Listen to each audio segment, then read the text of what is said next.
Abans dels humans, Menorca va estar habitada per diverses espècies vegetals i animals, entre les que hem de destacar una petita cabreta endèmica, el Myotragus balearicus, que va arribar a Menorca fa uns 4 milions d'anys i que es va extingir aproximadament al tercer mil·lenni abans de Crist.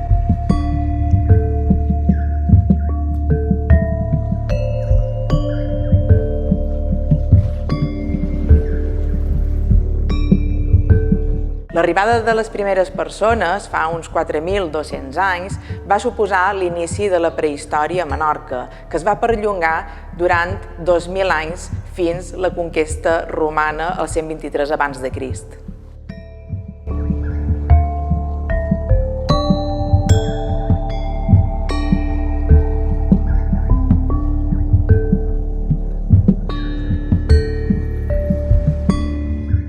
Les primeres comunitats humanes que arriben a l'illa provenen de la zona de l'entorn del Golf de Lleó.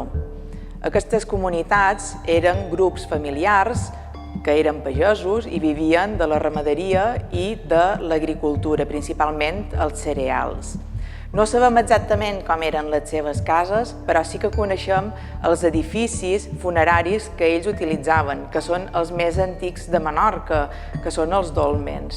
I gràcies a algunes excavacions realitzades en aquests edificis s'han conservat els aixovars funeraris que acompanyaven en aquests difunts. Vers el 1600 abans de Crist, en època de l'edat del bronze, trobam la primera cultura identitària de l'illa. Trobam els primers poblats de cases de pedres i, de fet, la gent continua visquent dels recursos naturals que els ofereix Menorca. Fabricaven les seves pròpies eines, coneixien la metal·lúrgia del bronze i tenien una forta religiositat, tal i com testimonien algunes troballes com les documentades a la cova d'Es Mussol.